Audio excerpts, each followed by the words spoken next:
बच्चों, कैसे हैं आप सब? आई होप आप सब अच्छे होंगे, आपकी स्टडीज बहुत ही जबरदस्त चल रही होगी।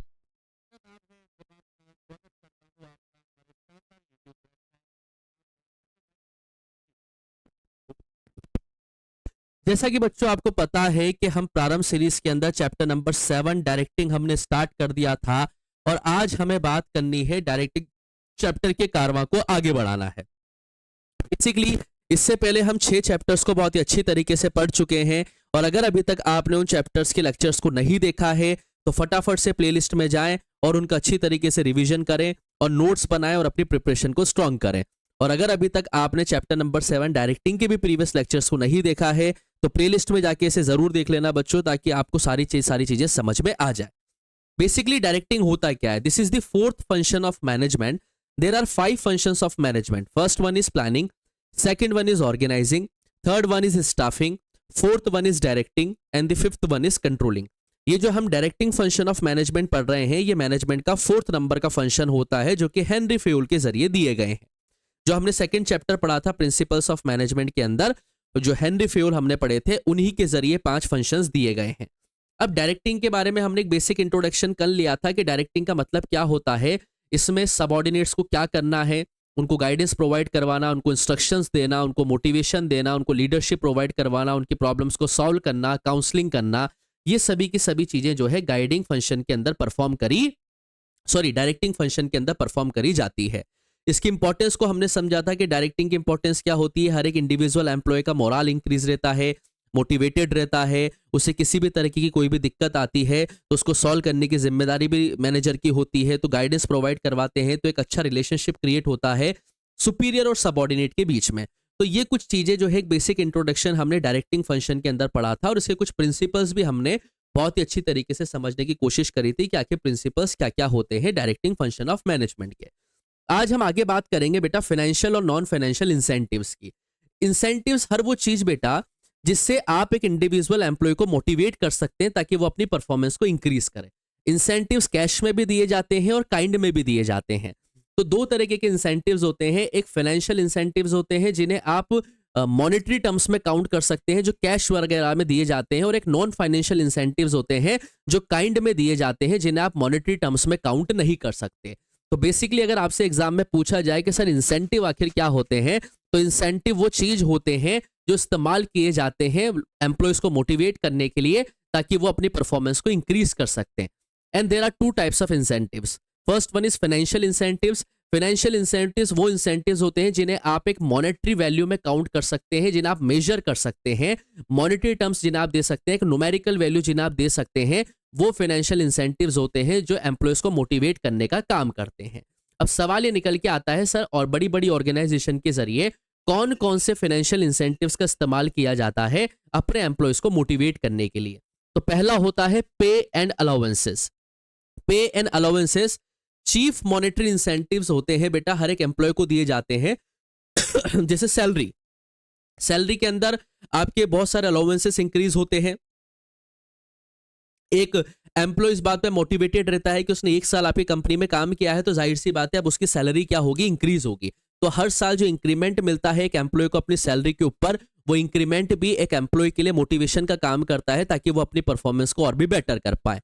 दूसरा कौन सा फाइनेंशियल इंसेंटिव होता है? एक होता है प्रोडक्टिविटी लिंक्ड वेज इंसेंटिव। इसका मतलब इसमें यह होता है कि इसमें अदर देन सैलरी भी लोगों को इंसेंटिव्स दिए जाते हैं। इसका मतलब क्या होता है कि अगर किसी इंडिविजुअल एम्प्लॉय की प्रोडक्टिविटी इंक्रीज हो रही है, मतलब उसे टारगेट दिया गया था 10 यूनिट का और वो 15 यूनिट का प्रोडक्शन करके दे रहा है, तो जाहिर सी बात है उसके ज्यादा प्रोडक्शन के ऊपर भी उसे इंसेंटिव दिया जाएगा सैलरी के अलावा ये सैलरी के अलावा दिया जाता है, जिससे क्या होता है जो इंक्रीमेंट मिलता है, जो इंसेंटिव उसे मिलता है सैलरी के अलावा, वो भी कहीं ना कहीं एक एम्प्लॉय को मोटिवेट करने का काम करता है।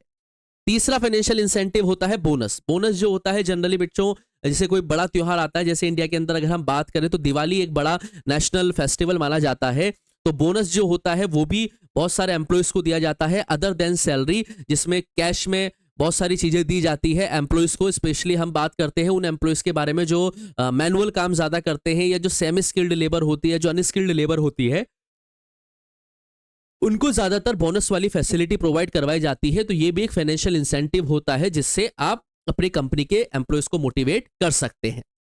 एक होता है प्रॉफिट शेयरिंग।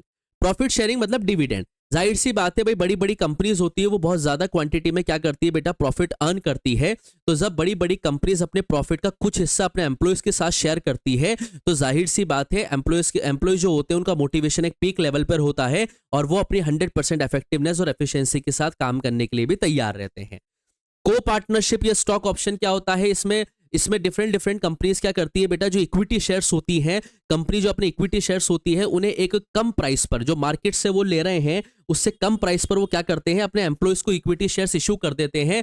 और जब वो एम्प्लॉयज उन शेयर्स को परचेस करते हैं मार्केट प्राइस से कम में, तो कहीं ना कहीं उनकी भी ओनरशिप इंक्लूड हो जाती है उस कंपनी के अंदर और एम्प्लॉयज भी कहीं ना कहीं मोटिवेटेड रहते हैं कि हमने इस कंपनी के शेयर खरीदे हैं और ये कंपनी हमारी है, अगर हम इसमें 100% कॉन्ट्रीब्यूशन देंगे तभी जाके कंपनी प्रॉफिट अर्न कर पाएगी और कंपनी प्रॉफिट अर्न कर पाएगी तो उनके शेयर की वैल्यू भी क्या हो जाएगी, इंक्रीज हो जाएगी और वो अच्छा मुनाफा अर्न कर पाएंगे।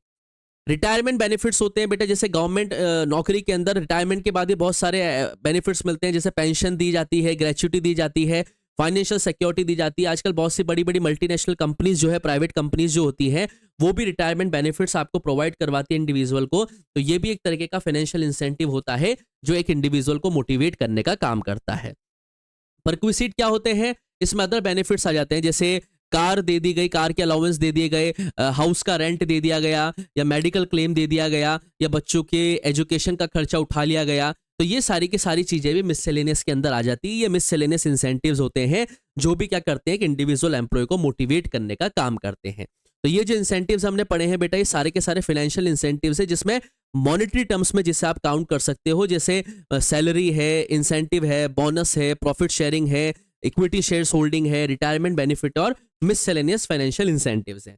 एक और इंसेंटिव्स होते हैं बेटा जो नॉन फाइनेंशियल इंसेंटिव्स होते हैं। नॉन फाइनेंशियल इंसेंटिव्स का मतलब क्या होता है, हर एक इंडिविजुअल सिर्फ पैसे से खुश नहीं होता, किसी के लिए स्टेटस बहुत ज्यादा मायने रखता है, किसी के लिए रिस्पेक्ट बहुत ज्यादा मायने रखती है, किसी के लिए डेजिग्नेशन बहुत ज्यादा मायने रखती है।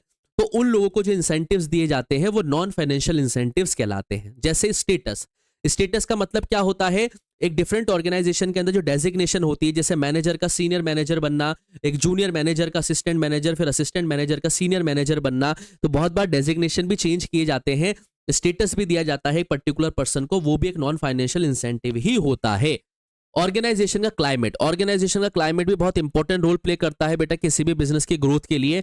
अगर ऑर्गेनाइजेशन का क्लाइमेट पॉजिटिव है, हर एक एम्प्लॉय एक दूसरे की मदद करते हैं, रिस्क लेने पे उन्हें मजा आता है, पॉजिटिव मेजर्स अपनाते हैं, कोऑर्डिनेशन के साथ काम करते हैं, कोऑपरेशन के साथ काम करते हैं, तो ये भी कहीं ना कहीं एक तरीके का नॉन फाइनेंशियल इंसेंटिव होता है जो एक इंडिविजुअल को अच्छी तरीके से काम करने की तरफ क्या करता है, मोटिवेट करता है।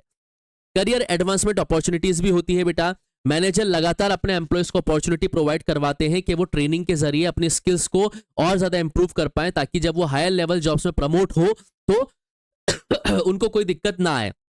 तो ऐसे स्किल डेवलपमेंट प्रोग्राम बहुत सारी कंपनीज के जरिए चलाए जाते हैं जो एक इंडिविजुअल को स्किल डेवलप करने का मौका देते हैं, और जब भी उनको प्रमोशन मिलता है तो वो जो स्किल उन्होंने सीखा है वाइल ड्यूरिंग द ट्रेनिंग, वो उनके आगे जाके बहुत अच्छी तरीके से काम आता है। जॉब एनरिचमेंट, देखिए एम्प्लॉय एक ही तरीके का काम कर करके बार बार रूटीन जॉब में परेशान हो जाता है, तो अगर जॉब के अंदर एनरिचनेस है, अगर मतलब आप जॉब को इंटरेस्टिंग बना देते हो, तो वो भी अपने आप में एक मोटिवेशन की तरह ही काम करता है। एम्प्लॉय का रिकॉग्निशन करना बहुत जरूरी है। मान लीजिए किसी एम्प्लॉय ने कोई अच्छा काम किया है तो उसे रिकॉग्नाइज करना बहुत जरूरी है कि हाँ आपने बहुत अच्छा काम किया, you are doing a good job. तो इस तरीके से जब आप एक एम्प्लॉय को मोटिवेट करते हैं तो ये भी एक नॉन फाइनेंशियल इंसेंटिव की तरह काम करता है, जिससे एक इंडिविजुअल को मोटिवेशन मिलता है। जॉब सिक्योरिटी, जॉब सिक्योरिटी सबसे बेस्ट है। आज के टाइम पे हर एक एम्प्लॉय चाहता है कि उसका जॉब सिक्योर रहे, स्टेबल रहे, फ्यूचर में उसको नौकरी नहीं बदलनी पड़े या दर दर की ठोकरें ना खाने पड़े। तो जब एक कंपनी अपने एम्प्लॉयज को जॉब सिक्योरिटी प्रोवाइड करवाती है तो जाहिर सी बात है ये भी एक नॉन फाइनेंशियल इंसेंटिव्स की तरह काम करता है। एम्प्लॉय का पार्टिसिपेशन, जब भी एम्प्लॉय को इनिशिएटिव लेके आता है अपने मैनेजर के पास या अपने सुपीरियर के पास, तो मैनेजर और सुपीरियर की रिस्पॉन्सिबिलिटी बनती है कि वो उस इनिशिएटिव को सुने, एम्प्लॉय के पार्टिसिपेशन को रिकॉग्नाइज करे, उसे अप्रिशिएट करे, ताकि उसे ये ना लगे कि भाई मैं इस कंपनी का हिस्सा नहीं हूं। Getting my point? तो इस तरीके से आप क्या कर सकते हो, नॉन फाइनेंशियल इंसेंटिव्स भी प्रोवाइड करवा सकते हो अपने एम्प्लॉयज को। तो ये कुछ फाइनेंशियल इंसेंटिव्स थे बच्चों, नॉन फाइनेंशियल इंसेंटिव्स थे जो आज की क्लास में हमने पढ़े। आई होप आपको चीजें समझ में आई होगी। फिर भी अगर आपको कोई डाउट रहता है तो आप कमेंट सेक्शन में अपने सवालों को छोड़ सकते हैं। कोई भी सवाल हो तो पूछ लीजिएगा बेटा। जल्दी ही मिलेंगे आपसे नेक्स्ट लेक्चर में, तब तक के लिए आप लोग पढ़ते रहो, मस्त रहो। Thank you, bye bye.